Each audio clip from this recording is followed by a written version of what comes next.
Hello, this is Chef John from foodwishes.com with the tuna melt. That's right, this video is dedicated to all those hypocritical chefs who tell people to never ever mix fish and cheese together, and yet there they are at the diner after coming out of the bars 2 in the morning starving, and you know what they eat? Tuna melts. And the reason they do is because they're delicious. So it is okay to mix fish and cheese sometimes, and this is one of those times, so check it out. All right, step one, we're going to make our tuna salad. I am using beautiful imported, oil-packed, high-quality tuna. All right, you can see it's not all shredded and watery. It does not look like cat food. It looks like real pieces of fish. All right, so your tuna melt is only going to be as good as the tuna you use. So try to use a really nice tuna. I'll give more info about that on the blog. So I'm going to break that up in a bowl. To that, we're going to add some crunchy stuff. I have some minced green onions and finely diced celery. I'm also going to throw in some whole capers. I really love the brininess that brings to this, although I don't like to chop them up like a lot of people do. I think they get too briny, so I prefer them whole.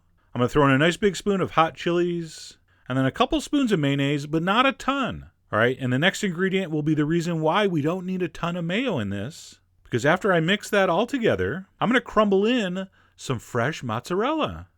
I know, it sounds crazy, right? And it is crazy, but it totally works. So I'm just taking some fresh mozzarella. I'm not even going to grate it. I'm just going to pinch it off with my fingers into little nuggets like that, maybe the size of a pea. And as this tuna melt cooks through, that cheese is just going to barely melt, and it's going to make for a very exciting and delicious experience. All right, after the mozzarella, I'm going to season this a little bit with some freshly ground black pepper, a nice pinch of salt, and we don't really need cayenne because we have the hot chilies in there. But if you're good, I will put some on the top later. So we're going to mix that all together, and we can just put that in the fridge and reserve it until needed.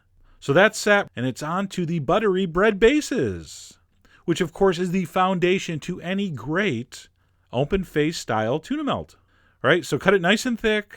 I'm going to throw that on a foil-lined baking sheet because this is going under the broiler. I'm going to generously butter both sides. And I actually felt the need to turn this over to show you to prove I buttered both sides generously. All right, very critical. And then we're just going to toast both sides under the broiler until golden brown. So pop it under the broiler, 2 or 3 minutes until it looks like that. We're going to flip it over. Of course, we're going to broil the other side to an equally lovely shade of golden brown. And when both sides are toasted, I want you to find the side that's darker and put that side down. That will be the slightly crunchier surface, so we'll put that down. We'll put the lighter side up. And then we're going to go ahead and take 2 forks and place upon the bread our tuna salad. And I really like the 2-fork method because it really does give you total control. I don't mean like of your life or your destiny. I mean in the context of this sandwich. But still, it's something. All right, so make sure you're pressing it down nice and firm. Make sure you're going all the way to the edges. This is very important so the edges don't burn. And then once our tuna salad is placed upon the bread, good and proper, we're going to go ahead and top with some sharp cheese. I have some white Irish cheddar, in case you're keeping score at home. So we have our mild and melty mozzarella inside the salad to provide some subtle richness and creaminess. So on the top, we're going to go with something a little sharper, a little more aggressive for the perfect 1-2 punch of cheesy goodness. And then as promised, since you've been so good, we'll give it a tiny dusting of cayenne. Not only does that taste good and probably prevent diseases, it also is going to give the top a beautiful color when this broils, which is the last step. We're going to pop those under a hot broiler.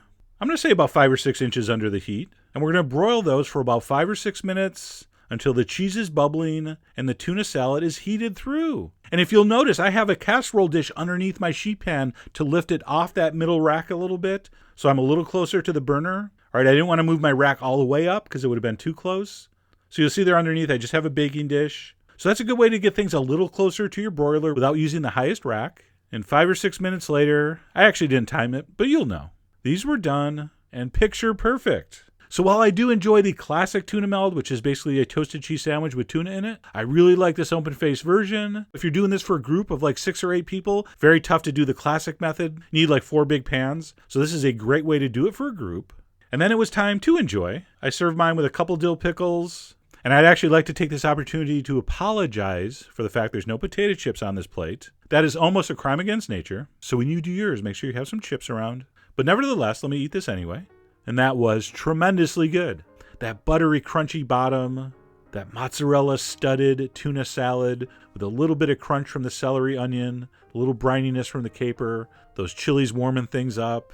And of course, everything covered in that beautiful, melty, cheesy crust. Just an incredible sandwich experience. And again, as I said earlier, this proves once and for all that sometimes, especially when you've had a couple beers, mixing tuna and cheese is not only okay, it is recommended.